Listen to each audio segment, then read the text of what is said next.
Beyond the Mic with Sean Dillon. We're joined on the star line by poet-filmmaker Tomos Roberts. You may not have heard of him before when he read poems to crowds in London, but his heartfelt poem, The Great Realization, has captured the world and is now a book. We welcome Tomos Roberts. Hello, thank you very much. Let's go beyond the mic. Born in New Zealand, now living in England, you wrote The Great Realization to help your younger brother and sister during the beginning of the pandemic. Why was this important for you to do? Well, the best way to tell you is to set the scene a little bit. So I'd been working as a freelance filmmaker for a big company in the UK. I was making videos for their Instagram account.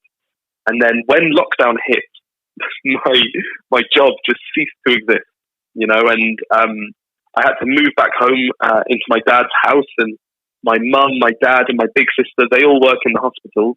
So they were off, being, saving the country, as we all felt very strongly in that moment. And I was at home with two 7-year-olds in a very daddy daycare type situation that I was wholly unprepared for. And so the best thing that I felt I could do to be useful in this moment was to try and teach and educate my little brother and sister about what was going on, and also, to use the skills that I had, which, I felt at the time were writing poems and making videos, to try and spread a little bit of hope and optimism. And that's all that I really set out to do. In the first page, the child asked to remember 2020. Quote, "Take me back to 2020. That's all I'm asking for," unquote. With all the death and darkness of the pandemic, why do we need to remember the light of this year? I think there's no alternative. I think if we don't, it will only ever exist as something to be feared, and something that we took nothing from and only took from us, and how much, as people, we're incredibly resilient, and we I believe have huge amounts of power and agency over our situations. And I personally believe, and I think that many other people feel the same way, we would rather look back at this year and think it was an incredibly difficult time, and this is how I made it better. These are the improvements I made in my own life. These are the simple acts of kindness that, I was able to spread within my community.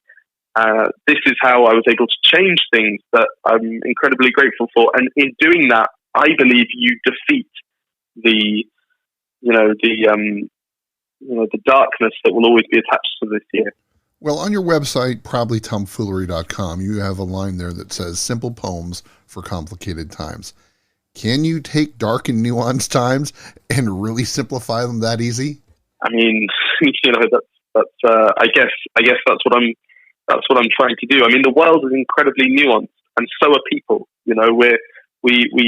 We all have our own ideas and perceptions and experiences and agendas, and all we can do as creative individuals, I suppose, is to take in as much as we possibly can of what's around us, and to try and turn that into little creative offerings that we can offer up to our families or to our communities, or, in this instance, to the world, and hope that there is something in what you've observed that is useful to another person.